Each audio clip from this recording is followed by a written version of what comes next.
إن الحمد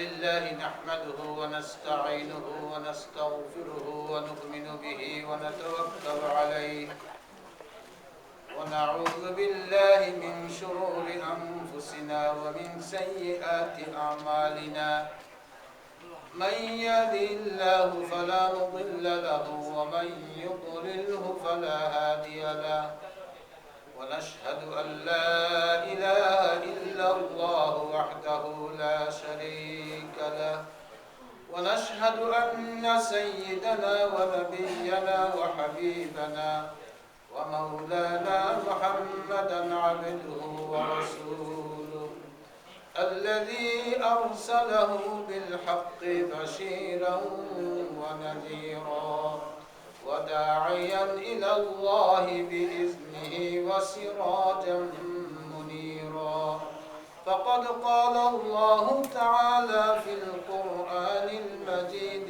والفرقان الحميد أعوذ بالله من الشيطان الرجيم بسم الله الرحمن الرحيم إن الله وملائكته يصلون على النبي يا أيها الذين آمنوا صلوا عليه وسلموا تسليما اللهم صل على سيدنا مولانا محمد وعلى آل سيدنا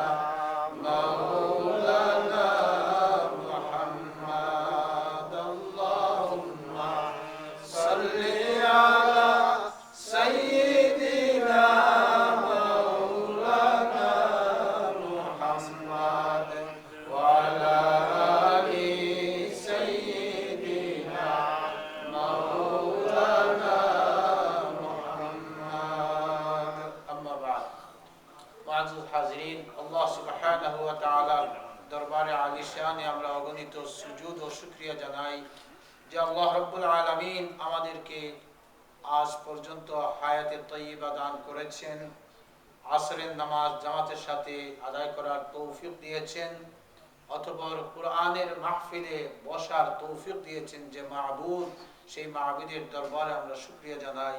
আমরা সকলেই পড়ি আলহামদুলিল্লাহি রাব্বিল আলামিন হামদান কাসীরান তাইয়্যিবান মুবারাকান ফীহি।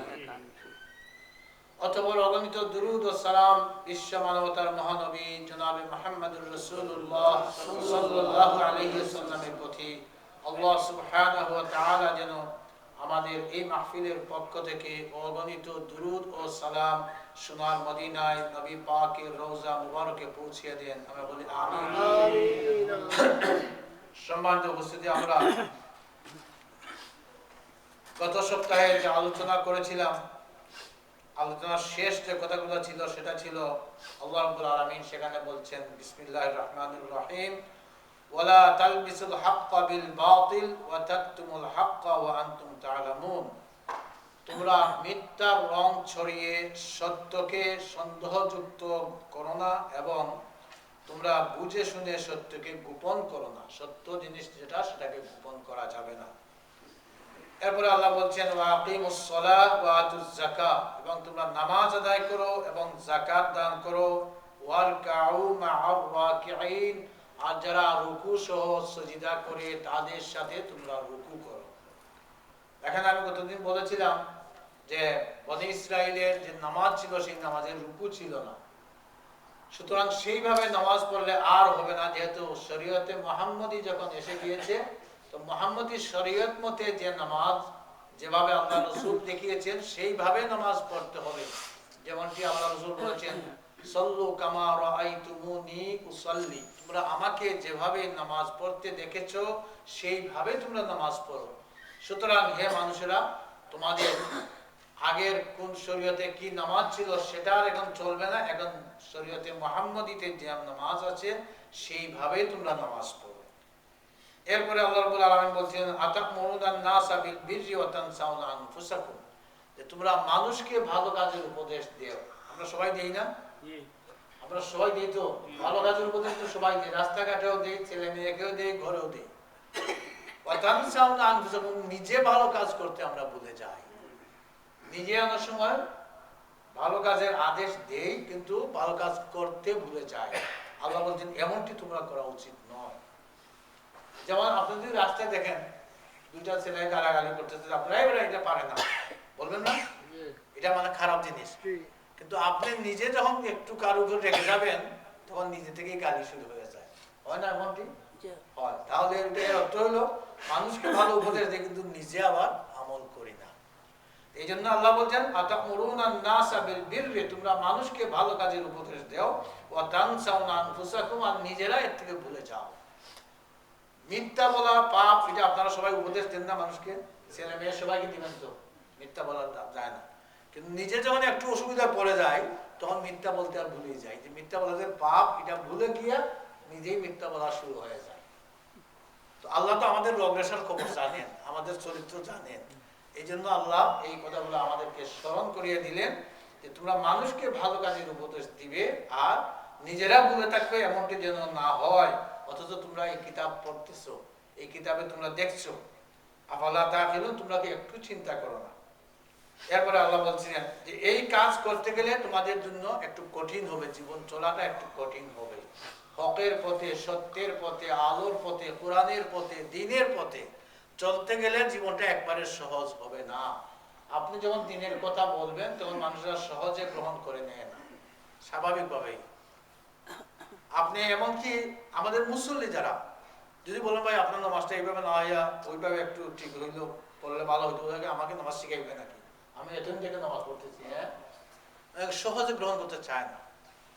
এখনো আমরা 20, 30, 40 বছর থেকে নামাজ পড়তেছি, আমাদের রুকু সজদা সব ঠিক হয় না, নামাজের অনেক মাসলা আমরা জানি না। কিন্তু যদি আপনি বলেন তাহলে বলবেন তুমি কি জানো, হ্যাঁ, তুমি আমার উপর মাতব্বরি করতে আসছো, মানে গ্রহণ করতে রাজি না। এটা আমাদের মধ্যেও আছে, আর মুসল্লি সারা যারা এদের মধ্যে আরো বেশি তো আছে। এই জন্য আল্লাহ বললেন এই কাজটা এত সহজ নয়। দিনের দাওয়াতি কাজ করতে যান, দাওয়াত দেন মানুষকে করে, ভাই আসেন নামাজে আসেন, ভাই দিনের পথে আসেন, গান বাজনা ছাড়েন, হারাম ছাড়েন, এই ছাড়েন সেই ছাড়েন, তখন দেখবেন অনেক কথা আপনাকে শুনতে হবে। এই কথা শুনতে গেলে আপনি যদি রাগ করে বসে থাকেন বা রাগ করে তাকে দুই কথা আরো বলে দেন, তাহলে এটা দিনের পথে দায়ী ইল্লাল্লাহ খাসলত হয়। এই জন্য আল্লাহ বললেন এই কাজ করা কঠিন, এই জন্য তোমাকে কি করতে হবে, ওয়াস্তাঈনু বিস-সাবরি ওয়াস-সালাহ, তোমাকে সবর করতে হবে এবং নামাজের সাহায্যে আল্লাহর কাছে সাহায্য চাইতে হবে। এরপরে আল্লাহ বলেন আল্লাযীনা ইয়াযুন্নুনা আন্নাহুম মুলাকু রাব্বিহিম ওয়া আন্নাহুম ইলাইহি রাজিউন, আর এই কাজ তারাই করতে পারে, এই সবরের কাজ, নামাজের কাজ তারাই করতে পারে যারা নাকি মনে করে যে পরে আমাকে আমার রবের সাথে মিলিত হতে হবে, আমার আমলের জবাবদিহি করতে হবে, দুনিয়ার জীবনের হিসাব আমাকে দিতে হবে, আমি আল্লাহর হাতে ধরা দেওয়া ছাড়া পালাইয়া যাওয়ার কোনো উপায় নাই। যদিও এখন আমরা অনেক সময় সরকারের হাত থেকে, পুলিশের হাত থেকে, র্যাবের হাত থেকে আমরা অনেক সময় লুকিয়ে, অনেক সময় বাঁচা যায়, কিন্তু যেদিন আমার সক্রাত এসে যাবে এই দিন বাঁচার কোনো উপায় আছে কারো? কারো উপায় নাই। তাহলে সক্রাত হয়ে গেলে মৃত্যু হয়ে যাবে, আর মৃত্যু হয়ে যাওয়ার পরে আপনাকে কবরে যাওয়া ছাড়া, বরজখী জীবনে যাওয়া ছাড়া আর তৃতীয় কোনো রাস্তা নাই।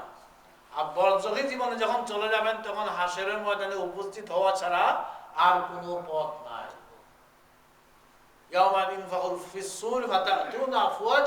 যেদিন সিংহায় ফু দেওয়া হবে, সবাই মাটির নিচ থেকে বা যে যেখানে আছেন, পানিতে আছেন, বাতাসে আছেন, যেভাবে আছেন সবাইকে আল্লাহ দলে দলে হাসরের ময়দানে হাজির হতে হবে।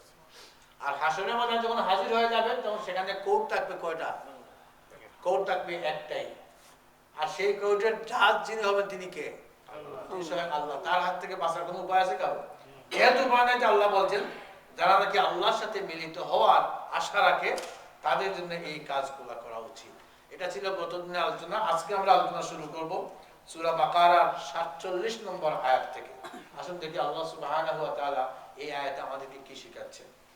أعوذ بالله من الشيطان الرجيم بسم الله الرحمن الرحيم يا بني إسرائيل اذكروا نعمتي التي أنعمت عليكم وأني فضلتكم على العالمين واتقوا يوما لا تجزي نفس عن نفس شيئا ولا يقبل منها شفاعة ولا يؤخذ منها عدل ولا هم ينصرون আল্লাহ রাব্বুল আলামিন 47 নম্বর আয়াতে আল্লাহ উল্লেখ করছেন হে বনি ইসরাইল। এতদিন কিন্তু আমরা আলোচনা করে আসছি আমাদের জন্ম কিভাবে হলো, সৃষ্টি কিভাবে হলো, তারপরে আমাদের কাছে কোরআন এসেছে, কোরআন থেকে কারা হেদায়েত পাবে, এইগুলো আলোচনা হয়েছে। মানুষকে সৃষ্টি করার সময় আল্লাহ ফেরেশতাদের সাথে কি পরামর্শ করেছিলেন সেইগুলো আমরা আলোচনা করেছি। এরপরে আমাদের কিছু খাসলত বলার পরে আল্লাহ রাব্বুল আলামিন এখন ডাইরেক্ট বনি ইসরাইল সম্পর্কে বলতেছে, ইয়া বনি ইসরাইল, হে বনি ইসরাইলের লোকেরা। এই কোরআন আসছে কার কাছে? বনি ইসরাইলের কাছে না উম্মতে মুহাম্মাদের কাছে? কিন্তু আল্লাহ এখানে সম্বোধন করছেন হে বনি ইসরাইল। এর অর্থ হচ্ছে এই কোরআন শুধু উম্মতে মুহাম্মদ বলতে যারা ঈমান আনবে তাদের জন্য নয়, বরং এই কোরআন হচ্ছে সার্বজনীন। এই কোরআন আসার পরে যত মানুষ দুনিয়ায় থাকবে সকল মানুষ এই কোরআনের অধীনে এসে যাবে, কেউ এর থেকে বাহিরে নয়। সুতরাং এর ভিতরে বনি ইসরাইলও আছে। এবং এখন বনি ইসরাইলকে লক্ষ্য করে বলার উদ্দেশ্য হচ্ছে আল্লাহ রাসূল সাল্লাল্লাহু আলাইহি ওয়াসাল্লাম যখন এই কোরআনের দাওয়াত মানুষকে দিচ্ছিলেন তখন বনি ইসরাইলরা ছিল আহলে কিতাব, তাদের কাছে এর আগে তাওরাত এবং জবুর কিতাব এসেছিল। তো তারা কেউ কেউ বলতে আমরা তো তাওরাতের অধিকারী, আমরা জবুরের অধিকারী, আমরা ইনজিলের অধিকারী, আমাদের নবী এই বলেছেন, আমাদের ধর্মে এই আছে সেই আছে, নানান ধরনের কথাবার্তা তারা বলতেছে। এইগুলা থেকে তাদের এই অজুহাত গুলাকে আল্লাহ রাব্বুল আলামিন সামনে রেখে আমাদেরকে শোনাচ্ছেন যে শোনো বনি ইসরাইলেরা কি করেছিল, আমি তাদেরকে কি করেছিলাম, তোমরা একটু ইতিহাস শোনো।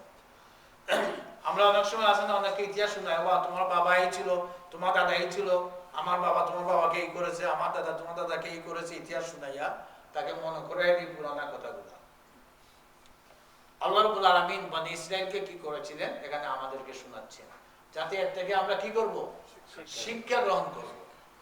আল্লাহ রাব্বুল আলামিন এখানে বলছেন ইয়া বনি ইসরাইল, হে বনি ইসরাইলেরা, উযকুরু নি'মাতি আল্লাতী আন'আমতু আলাইকুম, তোমরা সেই নিয়ামতের কথা স্মরণ করো যে সমস্ত নিয়ামত আমি আল্লাহ তোমাদেরকে দান করেছিলাম।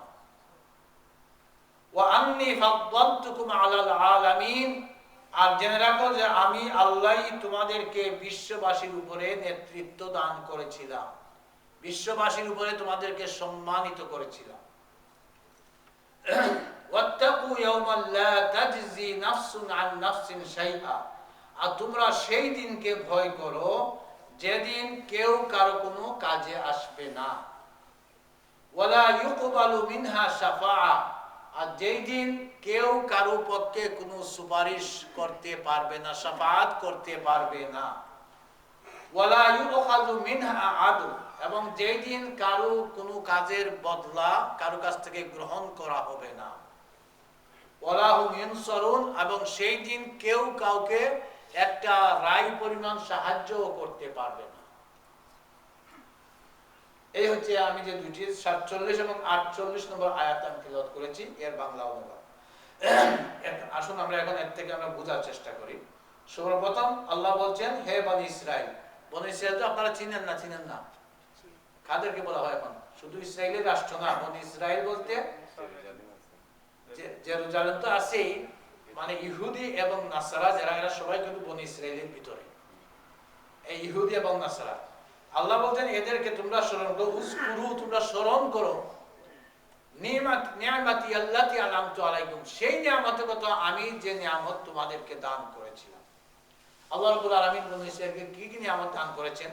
অসংখ্য নিয়ামত দান করেছেন, সবটি তো আলোচনা করা যাবে না, দুই একটা আমি বলি, তারপরে আপনারা বুঝবেন। প্রথম হলো যে আল্লাহ বলছেন যে ফাদ্দালতুকুম আলাল আলামিন, আমি তোমাদেরকে দুনিয়া বিশ্ববাসীর উপরে তোমাদেরকে ফজিলত দান করেছি। ফাদ্দালতুকুম ফজিলত দান করা, মর্যাদা দান করা, সম্মানিত করা, নেতৃত্ব দান করা। তার মানে বিশ্ববাসীর উপরে তোমাদেরকে আমি নেতৃত্ব দান করেছিলাম, আল্লাহ রাব্বুল আলামিন বলছেন। এখন আমরা জানি যে হুজুরে পাক সাল্লাল্লাহু আলাইহি ওয়াসাল্লামের আগমনের আগ পর্যন্ত, এর আগের ইমিডিয়েট নবী ছিলেন হযরতে ঈসা আলাইহিস সালাতু ওয়াস সালাম। আর এর আগে ইমিডিয়েট নবী যিনি, যার কাছে কিতাব এসেছিল, তিনি ছিলেন মূসা আলাইহিস সালাতু ওয়াস সালাম। এছাড়া আরো অসংখ্য নবী আছেন মধ্যখানে, যাদের কাছে কিতাব আসে নাই, অন্যান্য কিতাবের অনুসারীরা ছিলেন। তো আল্লাহ রাব্বুল আলামিন বলছেন যে তোমাদেরকে আমি এই বিশ্বের উপরে সম্মানিত করেছিলাম, শ্রেষ্ঠত্ব দান করেছিলাম। এবং সেই সময় এই বনী ইসরাইলের যে বড় বড় আলিম, তাওরাত ইনজিলের বড় বড় আলিম, মুফতি, মুহাদ্দিস, মুফাক্কিহরা ছিলেন, এরা অনেক বড় বড় ছিল। কিন্তু নবীদের চলে যাওয়ার পরে তাদের ধর্মের মধ্যে এমন কিছু ভেজাল ঢুকেছে, যে ভেজাল ঢুকতে ঢুকতে শেষ পর্যন্ত এমন হলো যে তাদের এই ধর্মের ভিতরে তারা আপনার মূর্তি পূজাও শুরু করলো, তারা আপনার গাবি পূজা শুরু করলো। এই সূরার নাম হচ্ছে সূরাতুল বাকারা। বাকারা শব্দের অর্থ হচ্ছে গাবি। আর এই সূরাতেই গাবির একটা কিচ্ছা আছে, আর একটু পরে আসবে আমাদের সামনে এই কিচ্ছাটা। এই জন্য এই সূরার নামই রাখা হয়েছে গাবি, মানে বাকারা। এই কিচ্ছা আমরা পরে শুনবো, আর দুই একদিন পরে, দুই এক প্রোগ্রামে পরে আসবে এই কিচ্ছা আমাদের সামনে। আল্লাহ রাব্বুল আলামিন বলছেন যে তারা এমন ভাবে করেছিল, মূসা আলাইহিস সালাতু ওয়াস সালাম যখন তুর পাহাড়ে গিয়েছিলেন এই তাওরাত আনার জন্য, আল্লাহ ডেকে নিয়ে গেছেন, এই সময় তারা হারুন আলাইহিস সালাতু ওয়াস সালামের নেতৃত্বে তারা ছিল। কিন্তু হারুন আলাইহিস সালাতু ওয়াস সালামকে অমান্য করে তারা আপনার এই সোনা দিয়ে তারা একটা গাবি বাছুর বানাইয়া ফেললো, আর সেই বাছুরের পূজা করা শুরু করলো। কারণ তারা যে সমস্ত এলাকায় গিয়েছিল, দেখছিল ওই এলাকার কিছু মানুষেরা পশু দিয়া পূজা, গাভীর পূজা করে। তো তারা দেখে দেখে বলতো যে আমরা কেন করবো না, এটা তো ভালো জিনিস। এই তারাও করেছিল, নবীর জীবদ্দশাই করেছিল তারা। সুতরাং নবীরা চলে যাওয়ার পরে হযরতে ঈসা আলাইহিস সালাতু ওয়াস সালাম চলে যাওয়ার 570 বছর পর্যন্ত আর কোনো নবী নাই। এরপরে আল্লাহ রাসূল আসলেন।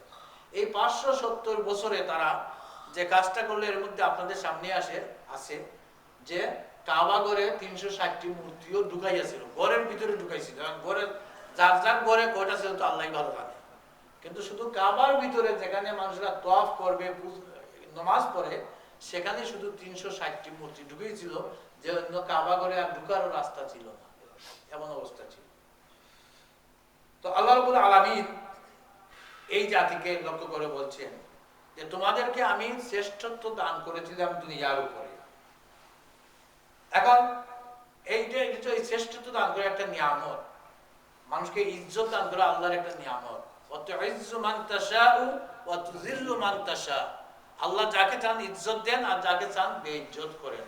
আল্লাহ একজন রাজা বাদশাকে আপনার আস্থা পৃথিবীর অর্ধেক পৃথিবীর বাদশা বানান, আবার কয়েকদিন পরে দেখা যায় এই বাদশা আত্মগোপন করে অন্য দেশে গিয়ে আশ্রয় গ্রহণ করে নাই।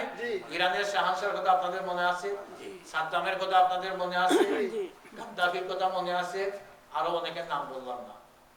একসময় বাদশা, আর পরে মানুষের জুতা পিটাও দেয়। তাহলে আল্লাহ মানুষকে ইজ্জত দেয়, কিন্তু ইজ্জত যদি নিজের ইজ্জত নিজে না রাখে, তাহলে জুতার বাড়ি খাইতে হয়। তাই আল্লাহ বলছেন যে বনী ইসরাইল তোমাদেরকে আমি বিশ্বের মধ্যে ইজ্জত আলা করেছিলাম, সম্মানিত করেছিলাম, তোমরা মনে রাখো, এটা আল্লাহর একটা নিয়ামত। এরপরে আল্লাহ নিয়ামত বনী ইসরাইলের প্রতি আর কি কি ছিল? হযরতে ইয়াকুব আলাইহিস সালাতু ওয়াস সালামের নামই ছিল ইসরাইল। আপনারা জানেন তো যে বানি ইসরাইল বলা হয়, অর্থাৎ ইয়াকুব আলাইহিস সালামের বংশকে বলা হয় বানি ইসরাইল। ইসরাইল শব্দের অর্থ আমি বলেছি, ইসরাইল শব্দের অর্থ হচ্ছে আব্দুল্লাহ। এটা হিব্রু ভাষায় হচ্ছে ইসরাইল, আর আরবি এর অর্থ হচ্ছে আব্দুল্লাহ।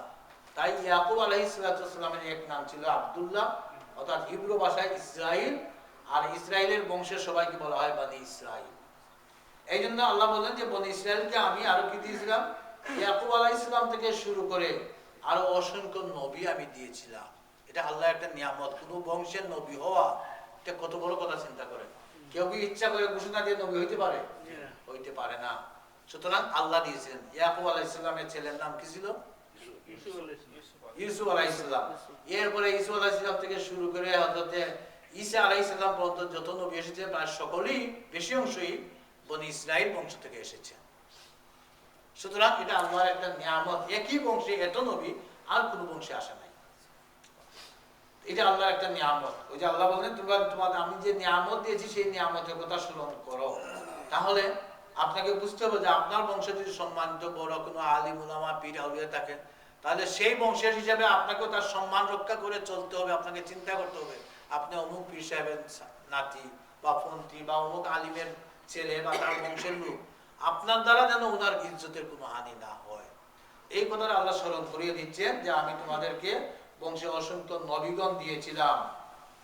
এরপরে হচ্ছে বনি ইসরাইলের প্রতি আল্লাহর দয়া আছে, নিয়ামত হচ্ছে আল্লাহ আসমানি কিতাব, অসংখ্য কিতাব বনি ইসরাইলের কাছে দিয়েছে। বড় দোকান তো আমরা এমনি জানি মোট 104টি কিতাব, এর মধ্যে বড় হচ্ছে 4টি। এই 4টির মধ্যে তো আমরা জানি তাওরাত এবং ইনজিল, দুইটা তো ডাইরেক্ট বনি ইসরাইলের কাছে, ঠিক না? এই দুইটা তো ডাইরেক্ট বনি ইসরাইলের কাছে। সুতরাং এছাড়া সহিফা আর ছোট ছোট কিতাব আরো অনেক আসমান থেকে এসেছিল। এই সবগুলা দিয়ে আল্লাহ নিয়ামত দিয়েছিলেন বনি ইসরাইলকে। এরপরে আল্লাহ রাব্বুল আলামিন আরো নিয়ামত যেগুলো দিয়েছিলেন, ইলম এবং জ্ঞান বিজ্ঞানের সেই সময়ে সবচেয়ে জ্ঞানী বিজ্ঞানী ছিল বনি ইসরাইলের লোকেরাই। তারাই সবচেয়ে জ্ঞানী ছিল এবং এই জ্ঞান এই পর্যন্ত ছিল আল্লাহ রসুলের সময়ও আরব দেশের কিছু লোক এমন ছিল, পায়ের দাগ দেখে, বালু দিয়ে হাঁটতে পায়ের দাগ থাকে, এই বালু দেখে বা পায়ের সাইজ এবং বালু থেকে গান শুনলে তারা বলতে পারতো এটা কোন কওমের লোক গেছে। আবার চিন্তা করেন, তারা পায়ের দাগ দেখে বলতে পারতো এইদিকে কোন কওমের লোকটা গেছে। ছাগলের লেদা দেখে তারা বলতে পারতো এটা কোন বংশের ছাগল। চিন্তা করেন তাদের জ্ঞান। সুতরাং আল্লাহ রাব্বুল আলামিন তাদেরকে যে নিয়ামত দান করেছিলেন এর মধ্যে একটা ছিল জ্ঞান বিজ্ঞানের নিয়ামত, তাদেরকে দান করেছিলেন। এরপর হচ্ছে তাদেরকে নিয়ামত দান করেছিলেন আল্লাহ ধন সম্পদ দিয়ে। আপনারা জানেন এক হামান, কারুন, এক কারুনের শুধু আপনার এই যে তাদের আপনার কি ছিল ট্রেজারারি ছিল, এগুলো চাবি নিতেই কেউ কেউ বলেছেন যে 70টা গাদা লাগতো শুধু চাবি বহন করতে। এখন তখন খাজিন কতটা ছিল আর কত বড় ছিল চিন্তা করে। এর মধ্যে শেষের মতো সাদ্দাদের তো জান্নাতও মালাইয়া ফেললো, মনে আছে তো আপনাদের। সুতরাং এত সম্পদের অধিকারী শুধু এটা না, বনি ইসরায়েলকে আল্লাহ সম্পদ দিয়েছেন সবাইকে। আর এখনো তারা গরিব না, কিন্তু এখনো তারাই দুনিয়ার অর্থনীতিতে তারাই রুল করতেছে এখন, নাকি আর কেউ? সব এখানে আমেরিকাতে শুরু করেন, আমেরিকা ব্রিটেন সহ দুনিয়ার সব জায়গায় রুলিং, অর্থনৈতিক রুলিংটা তারাই করতেছে। লক্ষ লক্ষ কোটি কোটি পয়সা দিয়ে তারা বিভিন্ন প্রোগ্রাম, ইসলামের প্রোগ্রাম করায়। আপনারা মনে করবেন না শুধু তারা পেপসি বানায় আর ওইটা জুতা বানায় আর নায়ক বানায়, বরং তারা ইসলামী প্রোগ্রাম করায়। ইসলামী প্রোগ্রামের পিছনে তারা অসংখ্য পয়সা খরচ করতেছে। আর এই খরচ করেই ইসলামী মাইন্ডের মানুষদেরকে বিভিন্ন পদে জ্বালিয়ে দিতেছে আর ওদেরকে আবার তারা ধরতেছে। ওই যে গানে বুঝলেন, সর্প হইয়া ধ্বংস করো, হুজা হইয়া ছাড়ো, মনে আছে তো আপনাদের? তারাই এদেরকে ওদিকে প্রভাবিত করে আবার উপর দিকে পুলিশে তাদের এদেরকে ধরায়। তার মানে মুসলমানদেরকে কিভাবে কন্ট্রোল করতে হবে এটা তারা খুব ভালো করে জানে। সুতরাং এই যে আমাদের কিছু এক্সট্রিম মানুষ আছে, মুসলমানরা এক্সট্রিম হয়ে গেছে, ওদের পয়সা এক্সট্রিম হচ্ছে আর ওরাই আবার পুলিশ দিয়ে ধরাচ্ছে। এগুলো আমরা কিন্তু বুঝি না। মুসলমানরা মনে করে খুব ভালো কাজ হচ্ছে, পয়সা কোত্থেকে আসে কেউ জানেও না, কেউ জানে না। আপনি জানবেন না এত বড় প্রোগ্রাম হলো, পয়সা কোত্থেকে আসলো। আমরা মসজিদে একটা মিনার বানাইতে গেলে, এই মিনারটা বানাইতে গেলে আপনার চারটা সাইজ আপনাদের সবাই 10 পাউন্ড 20 পাউন্ড করে, অথচ একটা প্রোগ্রামে যদি লক্ষ লক্ষ পাউন্ড খরচ হয়, কোত্থেকে পয়সা আছে কেউ জানবেন না। আসলে দেখেন এই যে আপনার এই কাদিয়ানী যে মসজিদ আছে, আমরা এই যে মসজিদগুলো বানাইছি আজকে আপনার লন্ডনের ভিতরে যত মসজিদ, রিজন পার্ক মসজিদ সহ সব মসজিদ মিলে আজ এত খরচ হয়েছে, শুধু কাদিয়ানী মসজিদে এর চেয়ে বেশি পয়সা খরচ হয়েছে।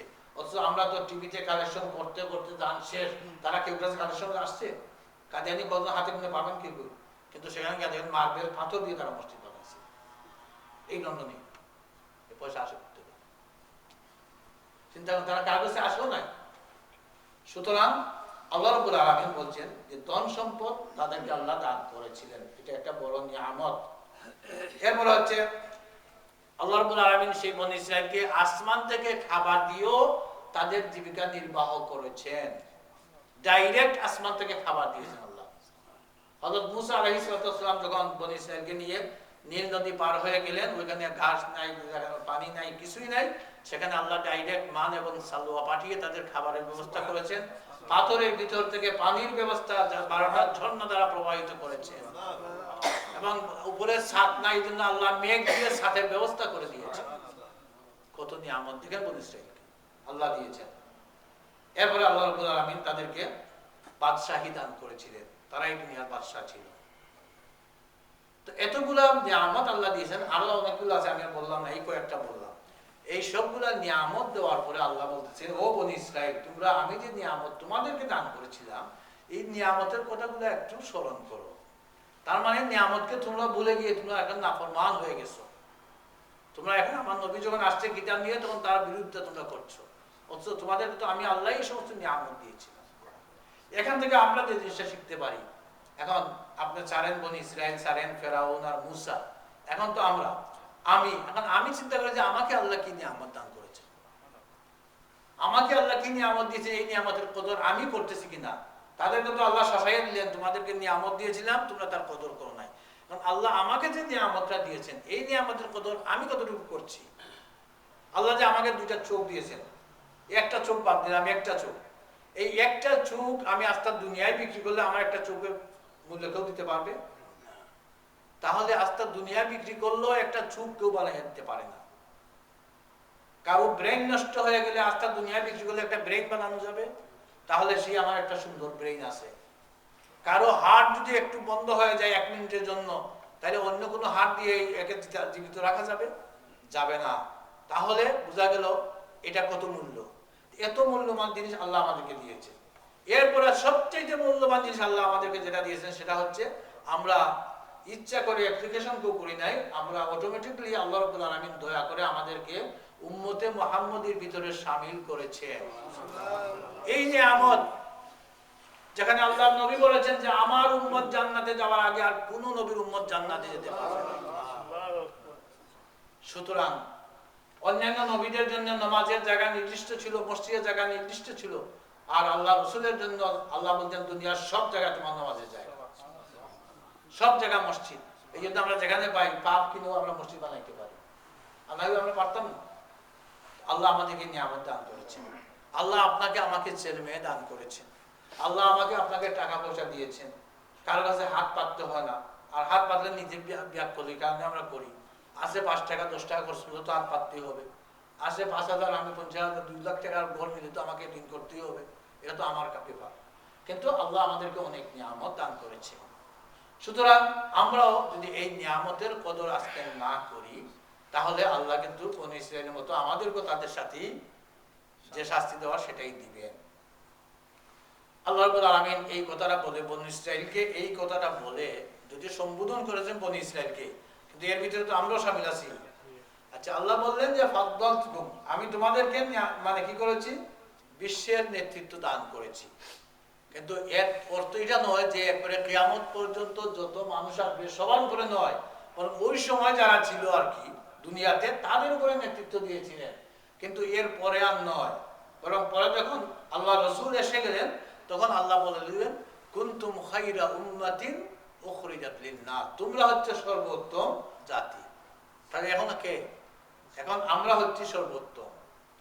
আগে বনী ইসরাইল আমরা যখন ছিলাম না, আল্লাহ রাসূল যখন আসেন নাই দুনিয়াতে, তখন তারা ছিল শ্রেষ্ঠ। কিন্তু এখন হচ্ছে আমরা শ্রেষ্ঠ। আমরা শ্রেষ্ঠ যদি এখনের জন্য নয়, বরং আউয়াল থেকে আখির পর্যন্ত যত মানুষ হবে সবার উপরে আমাদের মর্যাদা। সুবহানাল্লাহ। সুতরাং আল্লাহ বলেন কুনতুম খায়রা উম্মাতিন উখরিজাত লিন-নাস তা'মুরুনা বিল মা'রুফ ওয়া তানহাউনা আনিল মুনকার, আমি তোমাদেরকে উত্তম জাতি হিসেবে বানিয়েছি। তোমাদের কাজ হচ্ছে কি, উখরিজাত লিন-নাস, তোমাদেরকে আমি মানুষের জন্য পাঠিয়েছি, মানুষের খিদমত করার জন্য পাঠিয়েছি। মানুষকে ভালো কাজের আদেশ করবে আর মন্দ কাজ থেকে ফিরিয়ে রাখবে। এই কারণে তোমাদেরকে আমি পাঠিয়েছি। এই কাজটা করলেই তুমি সর্বোত্তম হয়ে যাবে। যেমন অন্য জায়গায় আছে ওমান আহসানু কাওলাম মিম্মান দাআ ইলাল্লাহ, তার কথা থেকে কারো কথা উত্তম হতে পারে না, যে নাকি মানুষকে আল্লাহর দিকে ডাকে। আল্লাহর দিকে ডাকা হচ্ছে সর্বোত্তম কাজ। আর এই সর্বোত্তম কাজ যারা করবে এরা হচ্ছে সর্বশ্রেষ্ঠ জাতি। এই জন্য আমরা হচ্ছি সর্বশ্রেষ্ঠ জাতি। সুতরাং আমাদেরকে আমাদের নিজের ঐতিহ্য উম্মতে মুহাম্মদে আমি যেন এমন কোনো কাজ না করি যে কাজের কারণে আমার নবী মুহাম্মদ রাসূলুল্লাহ সাল্লাল্লাহু আলাইহি ওয়াসাল্লাম শর্মিন্দা হয়ে যান। তার উপরে কিন্তু তহমত আছে যে এই দেখো উম্মতে মুহাম্মদী নামাজও নাই, রোজাও নাই, এই দেখো উম্মতে মুহাম্মদী মানে মুসলমান বললেই তো বুঝা যায় উম্মতে মুহাম্মদী, তো মিথ্যাও বলে, আবার সুদও খায়, ঘুষও খায়, মানুষকে ছাতায়, মানুষকে যন্ত্রণা করে। এটা কি রসুল এটা করতেন এগুলা? তাহলে রসুলের আমরা তো আধ্যাত্মিক আমরা সন্তান না? তাহলে আমরা সন্তান হয়ে আমাদের নবী আমাদের আদি পিতার সম্মান আমরা রাখতেছি কিনা আমাদেরকে দেখতে হবে। আপনি মনে করবেন আপনি একা, আপনি অমুকের ছেলে, অমুকের নাতি, অমুকের পন্থী, কিন্তু আপনাকে শেষ পর্যন্ত এটাও মনে রাখতে হবে যে আপনি অমুকের উম্মত। এটা তো আমরা সবাই। সুতরাং এই উম্মত হিসেবে আমার মাধ্যমে যদি ইসলামের দিন, ইসলামের কোরআনের নবীর কোনো বেইজ্জতি হয়, কোনো ক্ষতি হয়, তাহলে এর দায়িত্ব কার? আমার না আপনার? আমার নিজের হবে। সুতরাং এই জিনিসটা আমাদেরকে এই আয়াত থেকে আমাদের শিখতে হবে। এরপরে আয়াতে আল্লাহ রাব্বুল আলামিন বলছেন ওয়াত্তাকু, ও মানুষেরা তোমরা এখনো ভয় করো, ইয়াওমান, সেই দিনকে ভয় করো। এই ইয়াওমান শব্দ হচ্ছে কিয়ামত। ওয়াত্তাকু ইয়াওমান, সেই দিনকে তোমরা ভয় করো, অর্থাৎ সেই দিন যে তোমাদেরকে জবাবদিহি করতে হবে, এই জবাবদিহির রাস্তা রেখে তোমাদেরকে যত প্রশ্ন করা হবে প্রশ্নগুলোর আনসার তোমাদেরকে জোগাড় করতে হবে। এই জন্য সেই দিনকে তোমরা ভয় করো।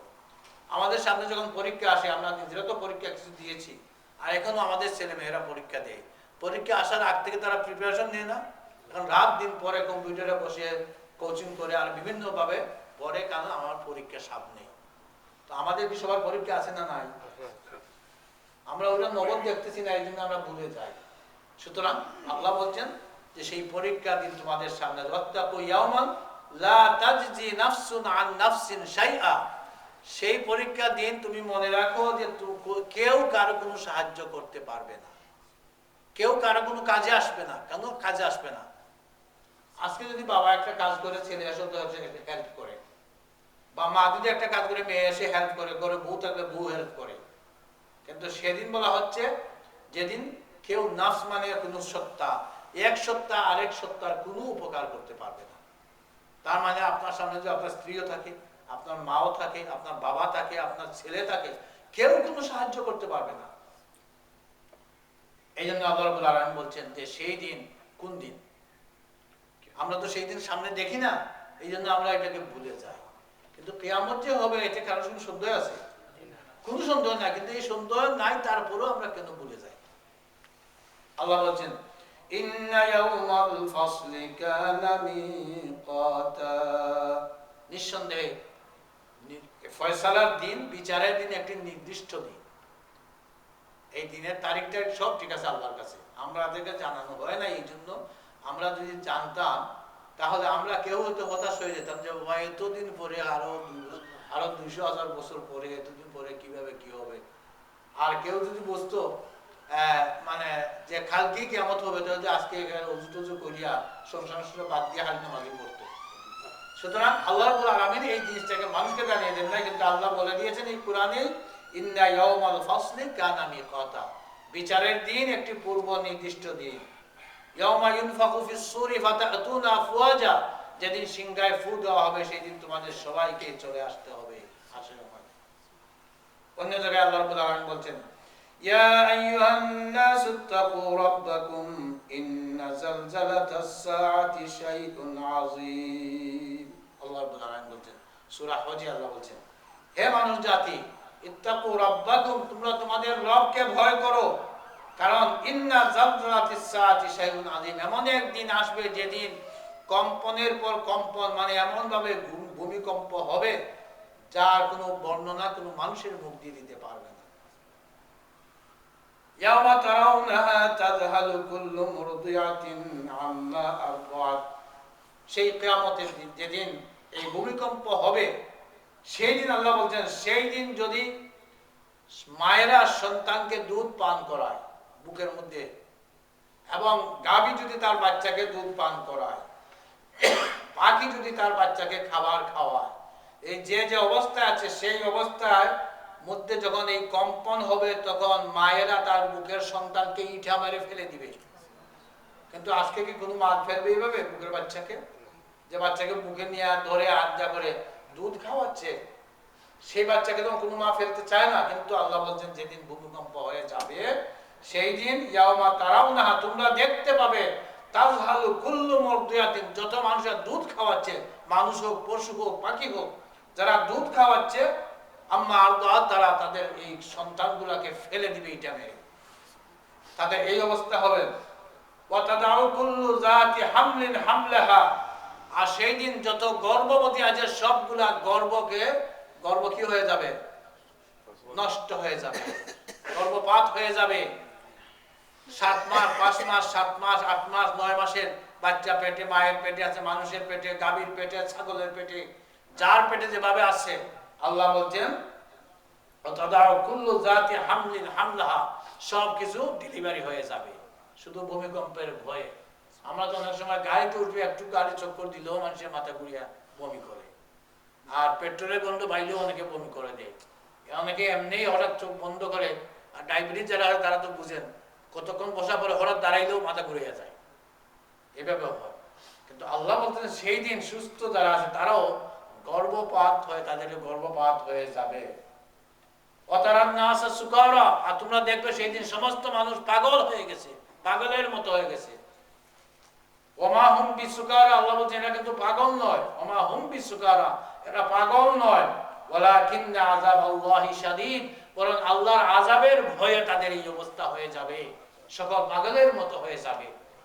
আপনার নিজে যখন পাগলের মতো হয়ে যাবে, আপনার ছেলে কোন দিকে গেছে, বউ কোন দিকে গেছে, নাতিপুতি কোন দিকে গেছে, কোনো হুঁশ আর কারো থাকবে না, নাফসি নাফসি। সুতরাং আল্লাহ বলছেন, অন্য আয়াতে আল্লাহ বলছেন, এটা হচ্ছে সূরা হজের আয়াত, অন্য আয়াতে সূরা লুকমানে আল্লাহ রাব্বুল আলামিন বলছেন, লা তাজজি নাফসুন আন নাফসিন শাইআ, যে সেই দিন কেউ কারো কোনো কাজে আসবে না। সূরা লুকমানে বলছেন, ইয়া আইয়ুহান নাসু তাকু রাব্বাকুম ওয়াখশাউ ইয়াওমান লা তাজজি ওয়ালিদুন আন ওয়ালাদিহি ওয়ালা মাওলুদুন হুয়া জাযিন আন ওয়ালিদিহি শাইআ।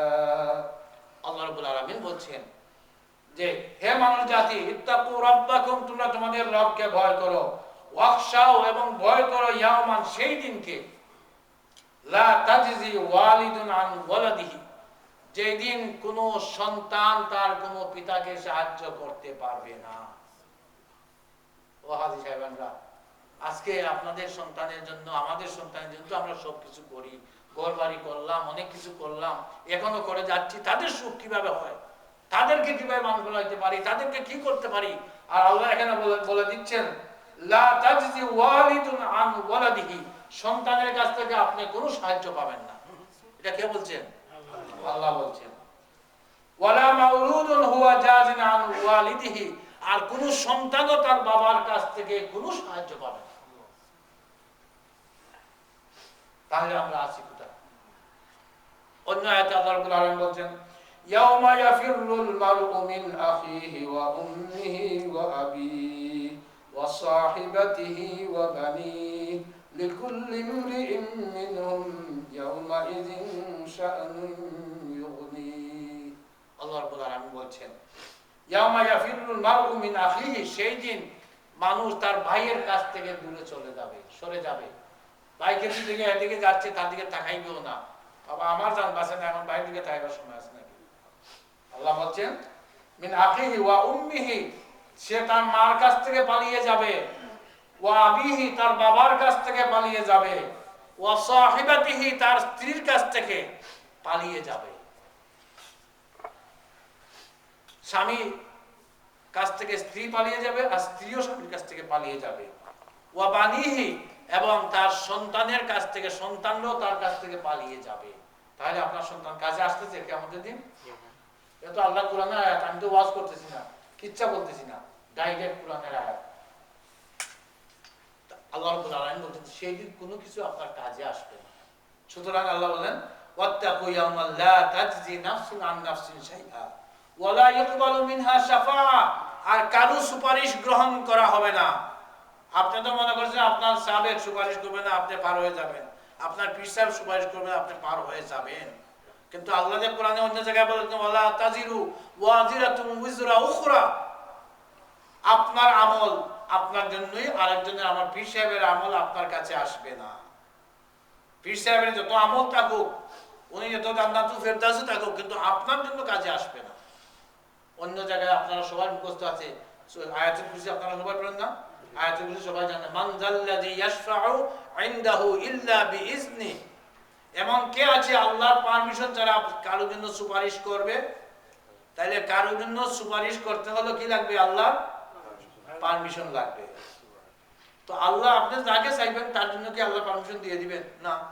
আল্লাহ পারমিশন দিবেন তার জন্য, দেখবেন যে কিছু মানুষ আপনার কোনো রিলেটিভ বা আপনার কোনো উস্তাদ অথবা আপনার ছাত্র বা যে হোক, সামান্য একটু জন্য আটকা পড়ে গেছে, এই ধরনের কিছু একটা অবস্থা, তখন আল্লাহ তো আপনাকে পারমিশন দিতে পারেন যে তুমি তোমার অমুকের জন্য আমাকে সুপারিশ করলে, তাকে সামান্য একটু আটকা পড়ছে, আমি তাকে মাফ করে দেব। সুতরাং এইটুকু করতে পারবেন, কিন্তু উনি ইচ্ছা করে করতে পারবেন না। যত বড় হুজুর হয় না কেন, যত বড় কাবা শরীফের ইমাম হয় না কেন, কাবা শরীফের ইমামকে বলতে পারবেন না আল্লাহ আমি তো কাবার ইমাম ছিলাম, আমি চাই আমার মুসল্লি 100 মুসল্লিকে তুমি মাফ করে দাও, বলতে পারবেন না। বরং আল্লাহ যদি পারমিশন দেন যে তুমি অমুক অমুকের জন্য ক্ষমা চাইতে পারো আমার কাছে, যাদের জন্য বলে দিবেন তাদের জন্য শুধু ক্ষমা চাইতে পারবেন। তা নিজের মায়ের জন্য হযরত ইব্রাহিম আলাইহিস সালাম তার বাবার জন্য দোয়া করেছিলেন, এই কুরআনে আছে। আল্লাহ নিষেধ করে দিয়েছেন, ও ইব্রাহিম তোমার বাবার জন্য তুমি দোয়া করবে না, আল্লাহ নিষেধ করে দিয়েছেন। তাহলে ইব্রাহিমকে তার বাবার জন্য সুপারিশটা কবুল করলেন না আল্লাহ? চিন্তা করেন, এবং কি ইব্রাহিম থেকে আমি আরো বড় হুজুর হয়ে গেছি নাকি? তাহলে যে ইব্রাহিমকে আল্লাহ দুনিয়ায় থাকতে নিষেধ করে দিলেন,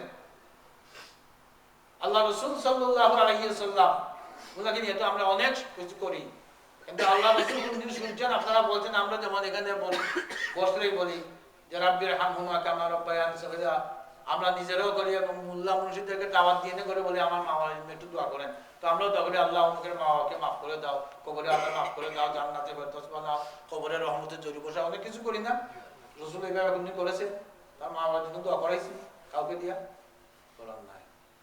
কারণ ওখানে নিশ্চয়, ওখানে আল্লাহর ফয়সালা আল্লাহ করবে।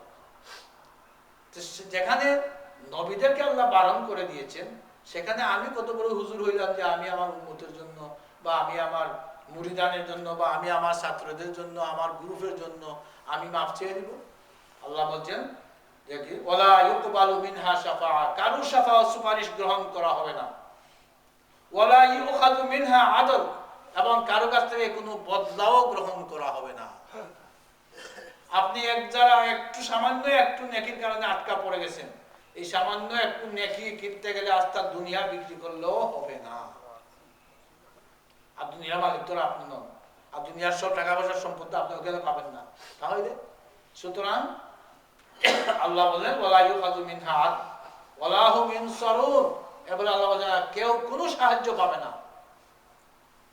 ইল্লা মাশাআল্লাহ, যদি আল্লাহ তাকে সাহায্য করতে চান, তিনি ছাড়া আর কেউ কোনো সাহায্য করতে পারবে না।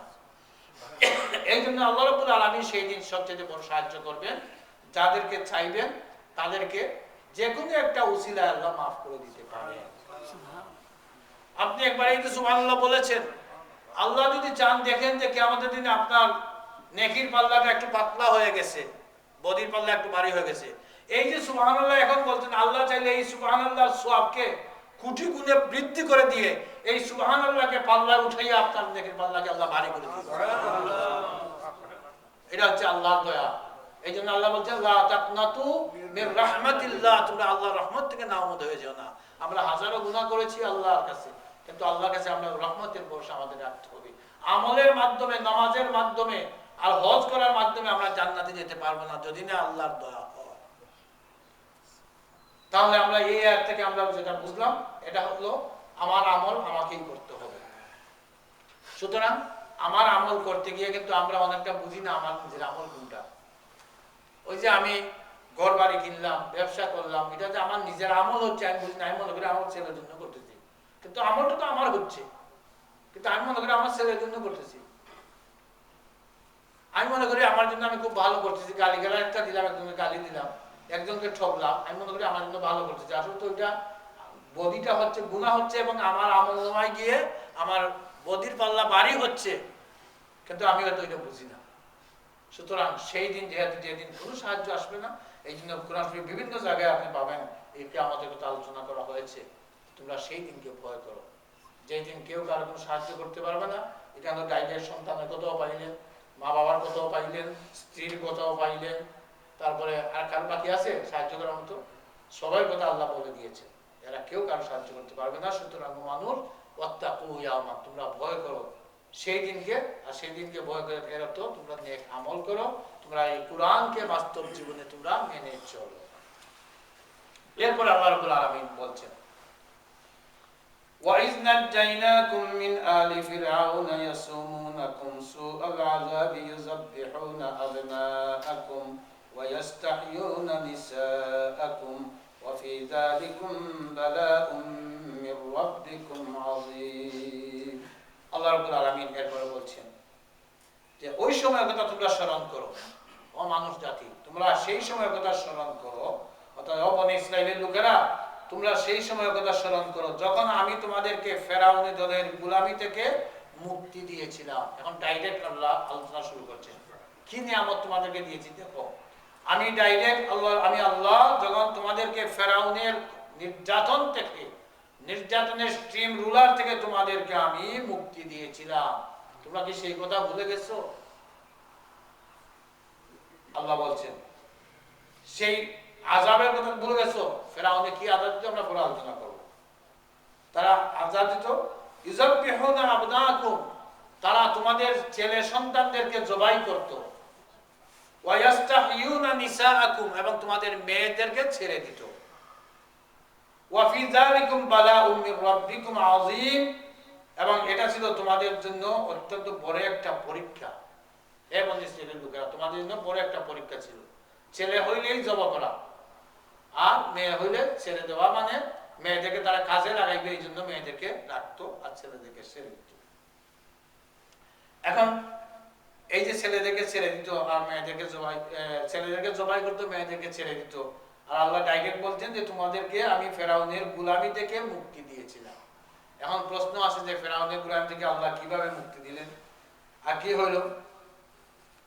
তো আল্লাহ রাব্বুল আলামিন বলছেন এরপরে আয়াতে, ওয়াইদ ফারাকনা বিকুমুল বাহরা ফাআনজাইনাকুম, আমি সমুদ্রকে দ্বিখণ্ডিত করে দিলাম, ফাআনজাইনাকুম, এবং তোমাদেরকে আমি মুক্তি দান করলাম।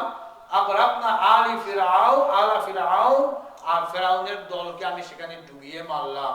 ওয়া আনতুম তানজুরুন, আর তোমরা নিজের চোখে তা দেখতেছিলে। তো এখন এই ফেরাউনের যে এই ঘটনাটা আসলো, আল্লাহ বলছেন যে তোমাদেরকে আমি গোলামি থেকে মুক্তি দিয়েছিলাম, তোমাদের ছেলেদেরকে জবাই করা হতো সেটা থেকে মুক্তি দিলাম, আর তোমাদের চোখের সামনে সমুদ্রকে দ্বিখণ্ডিত করে তোমাদেরকে পার করে দিলাম, আর ওদেরকে তোমাদের চোখের সামনেই আমি ডুবাইয়া মারলাম। কথাটা বুঝে আসছে তো আপনার সবাই? এখন তো এটা তো বিরাট একটা ঘটনা, এটা বিরাট একটা ঘটনা। এই ঘটনা কোরআন শরীফের বিভিন্ন সূরাতে আসছে, সব মিলাইলে অনেক বড় কিসসা, দুইটা শেষ হবে না, মুসা আলাইহিস সালামের কিসসা। তারপরে এখানে যেহেতু আমরা ডাইরেক্ট কিভাবে আলে ফিরআউন তারা কিভাবে মানুষকে যন্ত্রণা দিয়েছে, ইয়াসুমুনাকুম সুআল আযাব, কিভাবে আযাব দিয়েছিল, ওয়া ইউযাববিহুনা আবনাকুম, আর ছেলেদেরকে কেন জবাই করলো, এই কথাটা আমাদের বোঝা দরকার আছে, ঠিক না? এই কথাটা হচ্ছে কোরআন শরীফের বিভিন্ন জায়গায় এই কিচ্ছাটা আসছে। এখানে ঘটনা হচ্ছে যে ফেরাউন তো আপনারা চিনেন না, দেখছেন না? কোনদিন দেখাও, কেউ দেখছে তো, তার মনে করার লাশ দেখছেন না? আচ্ছা, এখন তার নাম তো আল্লাহ এখানে ফেরাউন বলেছেন, আলা ফেরাউন। আল মানে হলো বংশ বা জাতি, আর ফেরাউন মানে ফেরাউনের জাতি। ফেরাউনের নামটা ছিল কি? ফেরাউনের নাম ছিল আপনার ওয়ালিদ ইবনে মুসাআব ইবনে রাইয়ান অথবা রাইহান। তার নাম ছিল, আসল নাম ছিল তার, আমরা যে ফেরাউনের কথা জানি মুসার সময় যে ফেরাউন ছিল, এই ফেরাউনের নাম হইল ওয়ালিদ ইবনে মুসাআব ইবনে রাইয়ান, অথবা কেউ কেউ বলছেন রাইহান, মানে তার নাম। তো এই হলো তার নাম। তো তাকে ফেরাউন কেন বলা হয়? ফেরাউন হলো মিশরের ওই সময় রাষ্ট্রীয় ক্ষমতা যিনি বসতেন, তাকে ফেরাউন বলা হতো। এখন এই দেশের রাষ্ট্রীয় ক্ষমতা যিনি চিফ, তাকে কি বলা হয়? কিং বা কুইন, ঠিক আছে না? বাংলাদেশে কি বলা হয়? প্রেসিডেন্ট। এখন যেই আসবে, এখন জিল্লুর রহমান সাহেব আছেন, এখন জিল্লুর রহমান সাহেব পরে আরো যেই আসবেন বা এর আগে আমাদের কি ছিলেন? প্রেসিডেন্ট। তার মানে ওই ওই চেয়ারে যিনি বসবেন তার নাম হইল প্রেসিডেন্ট। আমেরিকার কি প্রেসিডেন্ট। এখন ওবামা প্রেসিডেন্ট তো না, ওবামা এখান থেকে নামার পরে তাকে প্রেসিডেন্ট কেউ ডাকবে? আর বুশকে আর কেউ প্রেসিডেন্ট ডাকে? এখন নাই, ওই সময় ছিল। সুতরাং ওই চেয়ারে যে বসবে তার নাম হলো প্রেসিডেন্ট। তো মিশরের তখন যারা চেয়ারে বসতো তাকে বলা হয়তো ফেরাও, তার উপাধি ছিল ফেরাও। আর এখন আমরা যে ফেরাও হিসেবে ডাকি, আমরা মনে করি যে মুসা আলাইহিস সালামের সময় যে ছিল তাকে তার নামই মধ্যে ফেরাও, আসলে তার নাম ফেরাও না, তার উপাধি ছিল ফেরাও। আর তার নামটা ছিল যেটা বললাম ওয়ালিদ ইবনে মুসা ইবনে রাইয়ান, কিন্তু সে তো ওখানে মিশরের প্রেসিডেন্ট, তো ওই জন্য তার নাম হচ্ছে সে ফেরাও। ঠিক একইভাবে আপনার এই রোমের যারা তখন বাদশা ছিল, রোম যারা শাসন করত, এই বাদশার উপাধি ছিল তখন কায়সার। রোমের কায়সার বলা হতো, কায়সারের রোম মানে রোমের বাদশা। ফার্সি ফারস্য দেশে যে বাদশা থাকতো তার উপাধি ছিল কিসরা। এই সেখানে যেই চেয়ারে বসতো তাকে কিসরা বলা হতো। ঠিক তেমনি ভাবে ইয়ামনে যারা রাষ্ট্রীয় ক্ষমতায় বসতো তাকে বলা হতো তুব্বা, তুব্বা বলা হতো। এই জন্য একটা ঐতিহাসিক ঘটনা আছে, আল্লাহ রসুল সাল্লাল্লাহু আলাইহি ওয়াসাল্লাম হিজরত করে আবু আইয়ুব আনসারীর ঘরে গিয়ে উঠেছিলেন, আপনারা শুনেছেন। সেই আবু আইয়ুব আনসারীর ঘর নাকি ঐতিহাসিক কিছু রেফারেন্স আছে যে ওইটা এই এক তুব্বা বানিয়েছিল। ইয়ামন থেকে গেছিল, এখন সুন্দর জায়গা দেখে বাগ বাগিচা দেখে এখানে সে ঘর বানিয়েছিল এবং সে শুনেছিল যে আখির জামানার পয়গম্বর আসবেন একজন এবং তিনি হিজরত করে এই এরিয়ায় আসবেন। তখন নাকি সে অনুরোধ করে গিয়েছিল যে এই ঘরে যে থাকবে, যদি আখির জামানার নবীর সাক্ষাৎ যে পাবে সেজন্য এই ঘরটাকে দান করে দেওয়া হবে। সুতরাং দেখা গেল পরবর্তীতে এই তুব্বান বানানো ঘরে আবু আইয়ুব আনসারী সর্বশেষ যে সন্তান, তিনি এই ঘরে বসবাস করতেন। আর আল্লাহ রসুল প্রথমে গিয়ে এই ঘরে উঠেছিলেন, তো তার উপাধি ছিল তো তুব্বা। এরপরে হাবশার যারা গভর্নর হতো, হাবশা তো আপনারা জানেন, হাবশার গভর্নর আফ্রিকার যেটা আছে এবং ইথিওপিয়া আরো কি কি এরিয়া আছে হাবশা, এই হাবশার যারা বাদশা হতো তাদেরকে বলা হতো নাজ্জাশী। এই নাজ্জাশী আপনারা ইতিহাসে শুনবেন সময়। এই জন্য ফেরাউন ছিল তার উপাধি। এখন এই ফেরাউন একদিন স্বপ্নে দেখলো যে বাইতুল মাকদিস থেকে একটা আলোর লোকা, যেটা আমাদের যে বলা হয় একটা আলো, গিয়ে তার মিশরে গিয়ে কিপ্তিদের প্রত্যেকের ঘরে ঘরে পৌঁছে গেছে, কিপ্তিদের সবার ঘরে গেছে একটা আলো। তো কিপ্তি বলা হয় ফেরাউনের বংশ যারা, এরা হইল কিপ্তি বংশ, কিপ্তি বংশের নাম। আর বনি ইসরাইল যারা, এরা হইল ইয়াকুব আলাইহিস সালামের বংশ, এদেরকে বলা হয় বনি ইসরাইল। তাই সেখানে দুই বংশ আছিল। তো বনি ইসরাইল যারা, এরা ছিল খেটে খাওয়ার মানুষ, মাটি কাটা, পাথর তোলা, পাথর উঠানো, পাথর ভাঙ্গা, এই সমস্ত কৃষি কাজে আমাদের দেশে এই লাগিয়ে রাখতে হয়। এবং কষ্টের যত কাজ আছে সব কাজ বনি ইসরাইলরা করতো। এবং পিরামিড যারা বানিয়েছে তারা এই বনি ইসরাইলে বানিয়েছে, কঠিন কঠিন কাজ। এদেরকে এইভাবে রাখতো, সারাদিন মজুরি, এরপরে দিলে দিত, না দিলে নাই, বসে এই অবস্থা ছিল। তো সে দেখলো তখন স্বপ্নে যে কিপ্তিদের ঘরে ঘরে পৌঁছে গেছে। তখন তার নজরুম যারা ছিল গণক, সব গণককে সে ডাকলো, ডাকিয়া বললো যে আমি এইভাবে একটা স্বপ্ন দেখছি, এর তাবিরটা কি? তখন তারা গণতন্ত্র তারা বললো যে বাদশাহ, এর তাবিরে তো এটা প্রমাণ করে যে বনি ইসরায়েলের মধ্যে এমন একটা সন্তান হবে যে সন্তান আপনার বাদশাহকে ধ্বংস করে দিবে, আপনাকে উৎখাত করবে এবং সেখানে তাদের রাজত্ব তারা কায়েম করবে। এইটা যখন সে শুনলো, শোনার পরে এখন বললো তাহলে কি করতে হবে, তার মন্ত্রী পরিষদের বৈঠক ডাকলো এবং সেই বৈঠকে সে বসে সে সিদ্ধান্ত নিল যে এখন থেকে বনি ইসরায়েলের যত সন্তান জন্মগ্রহণ করবে সবাইকে তারা হত্যা করবে, জবাই করবে। এবং সাথে সাথে তার যত বাহিনী ছিল সমস্ত বাহিনীকে সে অর্ডার করলো যে এখন থেকে বনি ইসরায়েলের প্রত্যেকের ঘরে ঘরে যারা গর্ভবতী আছে, প্রেগনেন্ট যারা আছে, তাদেরকে তোমরা খোঁজ খবর লাগাও, লিস্ট করো এবং কার কোন দিন ডেলিভারি হচ্ছে, এই ডেলিভারি দিন তোমাদেরকে সেখানে খোঁজ দিতে হবে, কি ছেলে হয়েছে না মেয়ে হয়েছে। যদি ছেলে হয় সাথে সাথে তোমরা নিয়ে আসবে, ফেরাউনের হুকুম, নিয়ে আসবে, নিয়ে এসে যুবকেরা ফেলে দিবে। বস এই কাজ সে করলো। এই কাজ করার পরে এখন এই সময় মুসা আলাইহিস সালাতু ওয়াস সালাম তার মায়ের পেটে, মুসা আলাইহিস সালাম তার মায়ের পেটে, তো তিনি তো চিন্তায় পড়ে গেলেন, এখন যদি আমার ছেলে হয় তাহলে কি হবে। তারপরে চিন্তার ব্যাপার, তো পেটে বাচ্চা, ছেলে হইলে কি হবে। এখন হয়েও গেছে ছেলে, কেউ কিন্তু জানে না তিনি যে প্রেগনেন্ট ছিলেন, এটাও কেউ আলামত বুঝতে পারে না। কুদরত তো আল্লাহর কাজ করে সব জায়গায়, সুতরাং বুঝতে পারে না যে প্রেগনেন্ট আছে। সুতরাং বাচ্চা হয়ে গেল ছেলে, কিন্তু ওনার তো এখন চিন্তা হলে আক্তারের ছেলে ছে করে যদি আওয়াজ দেয়, কানে কান্দে, তারপরে কেউ যদি শুনে ফেরাউনের কোনো বাহিনী, তাকে তো নিয়ে যাবে, এবং কি করবেন তিনি চিন্তা একবারে বেবুল হয়ে গেছেন। আল্লাহ রাব্বুল আলামিন এই সময় তার কাছে ওহী পাঠান। নবী ছাড়াও যে আল্লাহ ওহী পাঠান, এটা তার একটা। আল্লাহ রাব্বুল আলামিন হযরতে কি নাম মুসা আলাইহিস সালামের মার কাছে তিনি ওহী পাঠালেন। কুরআন শরীফে আল্লাহ রাব্বুল আলামিন সূরা কাসাসের ৭ নম্বর আয়াত আপনারা পড়ে দেখবেন। আল্লাহ বলছেন, ওয়া আওহাইনা ইলা উম্মি মুসা আন আরদিহি ফাইযা খিফতি আলাইহি ফাআলকিহি ফিল ইয়াম ওয়া লা তাখাফি ওয়া লা তাহজানি ইন্না রাদ্দুহু ইলাইকি ওয়া জাইলুহু মিনাল মুরসালিন। আল্লাহ রাব্বুল আলামিন সূরা কাসাসে বলছেন, ওয়া আওহাইনা ইলা উম্মি মুসা, উম্মে মুসা না মুসার মা, মুসার মার কাছে আমি আল্লাহ ওহী পাঠাইলাম। কি পাঠাইলাম? আন আরদিহি, তুমি তাকে দুধ খাওয়াও, তোমার বুকের দুধ তাকে খাওয়াও। ফাইজা খিফতি, আর যখন তোমার সন্দেহ আসবে, ভয় আসবে যে তাকে কেউ নিয়ে যায় কিনা, সন্দেহের প্রাণের ভয় যখন আসবে, ফাআলকিহি ফিল ইয়াম্মি, তাহলে তুমি তাকে একটা সন্দুকে ভরে পানিতে ঢেলে দাও, ছেড়ে দাও। ওয়ালা তাখাফি, মায়ের মধ্যে বুঝেন একটা সন্তানকে পানিতে ভাসিয়ে দিবেন, যা ভয় আসবে না। আল্লাহ বলছেন, ও মুসার মা, ওয়ালা তাখাফি, তুমি ভয় করো না, ওয়ালা তাহজানি, আর চিন্তাও করো না তুমি। ইন্না রাদ্দুহু ইলাইক, আমি আল্লাহ তোমার কাছে ওয়াদা করছি তোমাকে ফিরিয়ে দিব, তোমার সন্তান, তোমার সন্তান তোমার কাছে ফিরিয়ে দিব। ওয়া জাইলুহু মিনাল মুরসালিন, আর আমি তোমাকে এই আশ্বস্ত করছি তোমার এই সন্তান রাসূলদের মধ্যে একজন হবে। সুবহানাল্লাহ।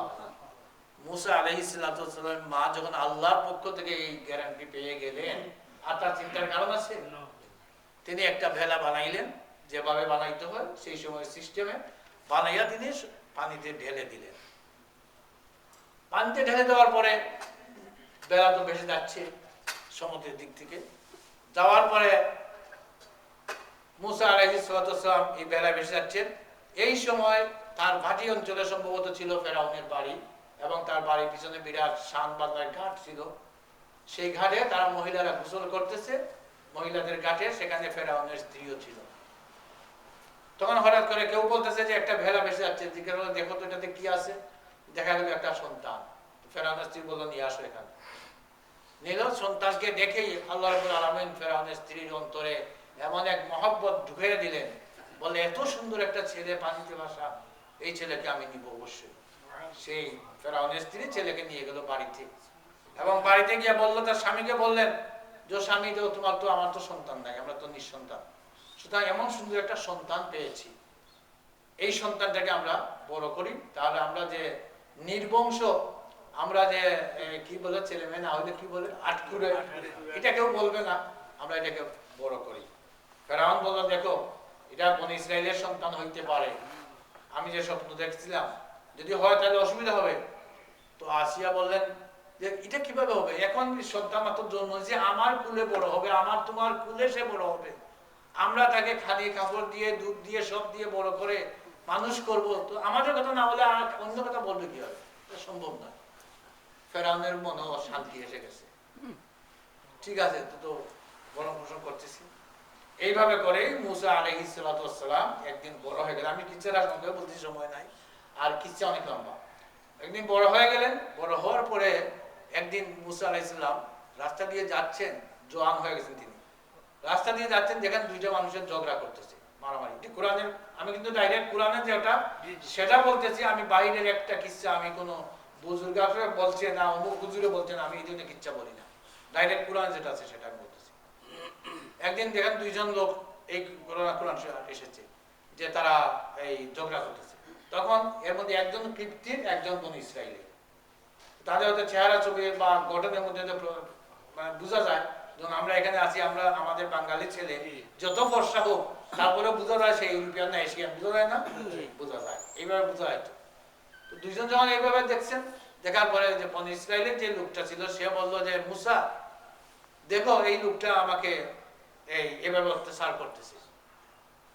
তখন মুসা আলাইহিস সালাম দেখলেন যে আসলে অত্যাচার করতেছে, তিনি তাকে শাসাইবার জন্য একটা থাপ্পড় দিয়েছেন, আর আল্লাহরই হুকুম এই থাপ্পড়ে সে মরে গেছে। মুসা কিন্তু মারার জন্য মারেন নাই, থাপ্পড় দিয়েছেন শাসন করার জন্য, কিন্তু সে মরে গেছে, হায়াত নাই, মরে গেছে। এখন মুসা আলাইহিস সালাম তো চিন্তা করলেন এখন ফেরাউন শুনলে কি তার বংশের লোক, মধ্যখানে কিন্তু অনেক লম্বা করে মুসা আলাইহিস সালামকে যে ফেরাতে নিয়ে আসলো, এখানে অনেক ঘটনা আছে মজার, এটা তো আমার বলার এখন সময় নাই। কিভাবে বাড়িতে আনলো মুসাকে, অনেক মহিলা আনলো দুধ খাওয়ার জন্য, কারো মুখে দুধ মুসা আলাইহিস সালাম মুখে নেন নাই, কারো দুধ মুখে নেন নাই। আল্লাহ মুসা আলাইহিস সালাম মা তার মেয়েকে পাঠিয়েছেন, দেখো বেলাটা কোন দিকে যায়, দূরে দূরে মেয়ে থেকে তার বোন দেখতেছে বেলাটা কোন দিকে গিয়ে আটকা পড়ছে, দেখতে ফেরাউনের কাছে গিয়ে আটকা পড়ছে। ফেরাউনের বাড়িতে মানুষ জমা হয়েছে, বোনও এখানে জমা হয়েছে, বোনের বয়স হতো 12-13 বা 14 বছর। দেখছে সবাই তো বলছে যে মেয়েটা তো দুধ খায় না, ছেলেটা দুধ খায় না কারো। তখন এই অবস্থা বলে মেয়েটা বললো, এটাই কোরআন শরীফের ডাইরেক্ট ঘটনা, বললো যে আমি তোমাদেরকে একদম দুধ মার্কা পাও দিতে পারি, যার দুধ আমার মনে হয় বাচ্চাটা খাবে।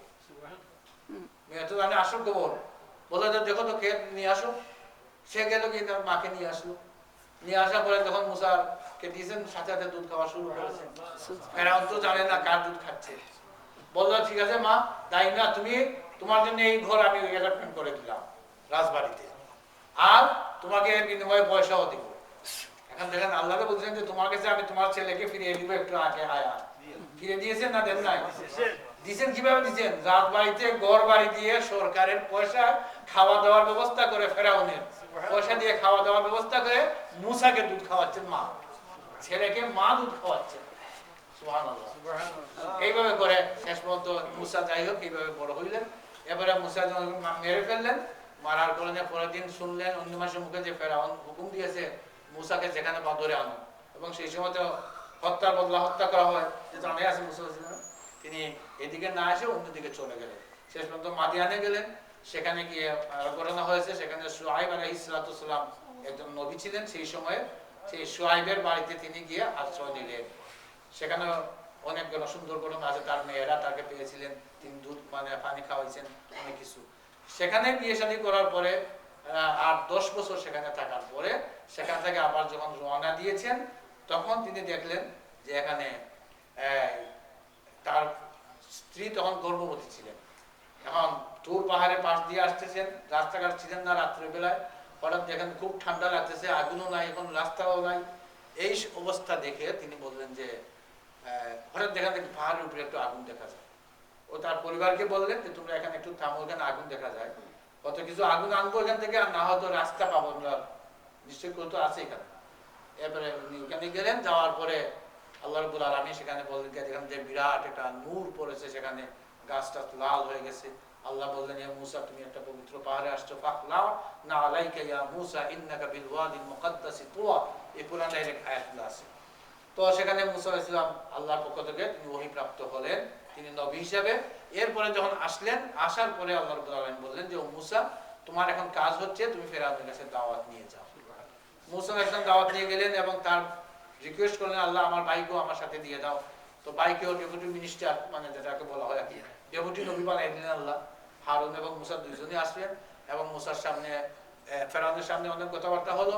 শেষ পর্যন্ত জাদুর আপনার মহড়া হলো ময়দানে, জাদুতে তারা হেরে গেল এবং মুসা আলাইহিস সালাম জয়লাভ করলেন। এরপরে ফেরাউন মনে করলো যে এখন তো এরা তো এদেরকে রক্ষা করা তো মুশকিল হয়ে যাবে, এদেরকে যেভাবে ধ্বংস করতে হবে।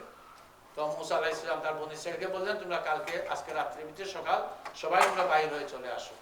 মুসা আলাইহিস সালাম যখন বললেন, সব বনী ইসরাঈল ছেলে মেয়ে যার যা ছিল গাঠটি বুঝকে বেঁধে সমুদ্রের দিকে রওনা দিয়েছেন, সামনে সমুদ্র। ফেরাউন খবর পেল, তার সৈন্য বাহিনীকে বললো তোমরা সবাই রেডি হয়ে যাও, মুরগি ডাকার সময়, মুরগি ডাকে না সকালের সময়, এই মুরগি ডাকার সময় গিয়ে বনী ইসরাঈলকে আক্রমণ করে সবাইকে জবাই করে ফেলতে হবে। তার 6 লক্ষ সৈন্য পাঠালো এবং সে নিজে কমান্ডার। গেল, গিয়ে সামনে সমুদ্র আর পিছন দিকে তো সৈন্য বাহিনী।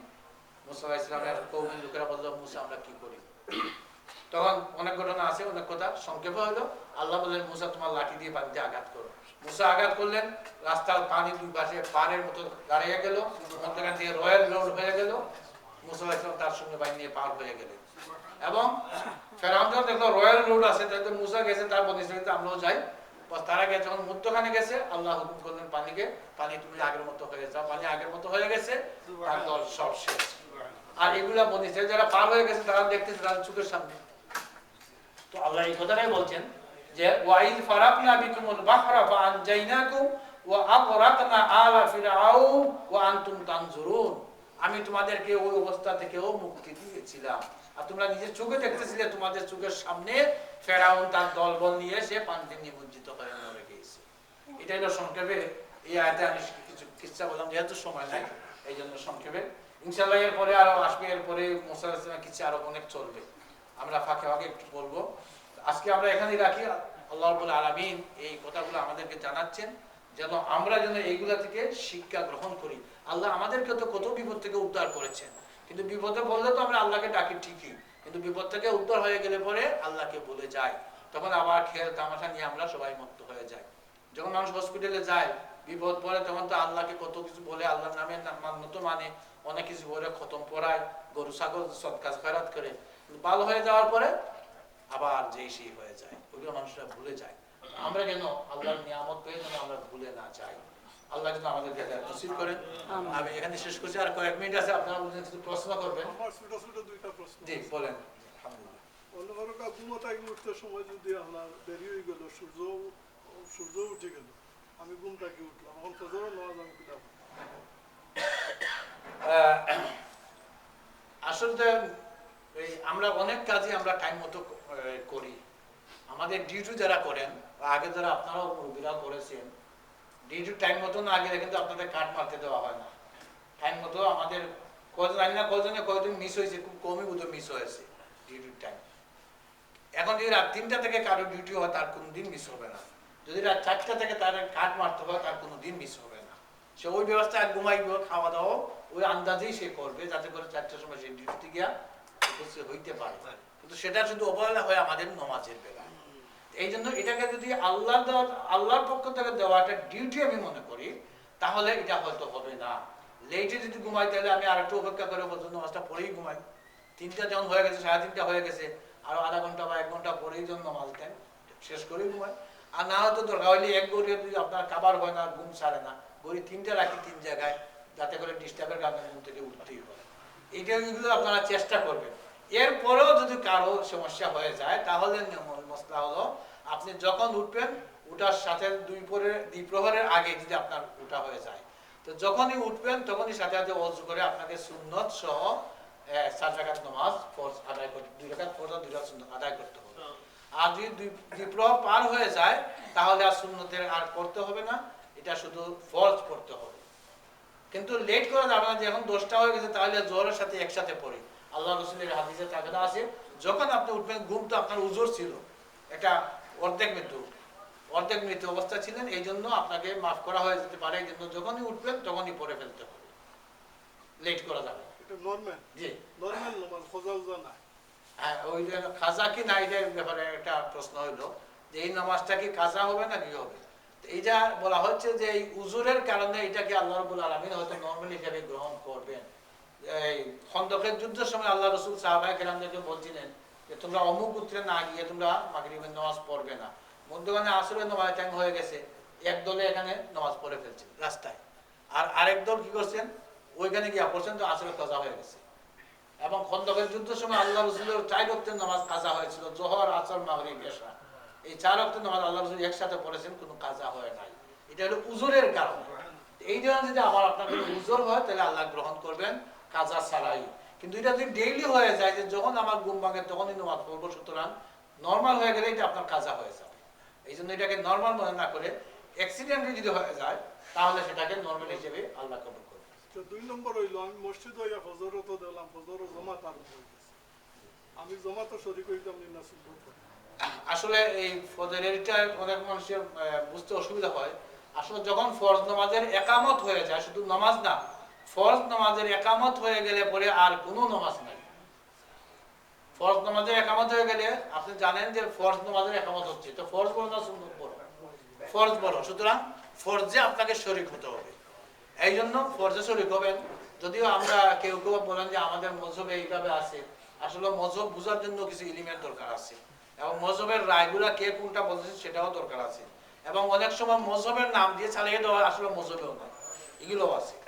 সুতরাং এই যখন ফরজের একামত হয়ে যাবে তখন আর কোনো সুন্নত নামাজ পড়া যাবে না। বাদে কোন সময় পড়তাম? সুন্নত যদি আপনি এই ফরজ নামাজের পরে সাথে সাথে আপনি সুন্নত পড়তে পারবেন, আর এক হাদিসে আছে যে আপনি সূর্য উদয়ের পরে আপনি পড়বেন, এটাও মানা দুইটাই আছে। আর আমাদের মজহবটা হইলো যে সূর্য উদয়ের পরে আপনি পড়বেন, আর অন্য মজহবে হইলো যেহেতু এটা অন্য কোনো সুন্নত নয়, ফজরের সুন্নত, এই জন্য সাথে সাথে আপনি পড়তে পারবেন। যে আর কোনো এত সময় নাই বোধহয়। اللهم صل على سيدنا مولانا محمد وعلى اله وصحبه وسلم. ربنا آتنا في الدنيا حسنه وفي الآخرة حسنه وقنا عذاب النار وادخلنا الجنة مع الأبرار برحمتك يا عزيز يا غفار. اللهم ارحم موتانا وموتى المسلمين جميعا. اللهم اشف مرضانا ومرضى المسلمين جميعا. اللهم احسن عاقبتنا في الأمور كلها وأجرنا يا الله من خزي الدنيا وعذاب الآخرة. اللهم توفنا مسلمين وألحقنا بالصالحين غير خزايا ولا مفتونين.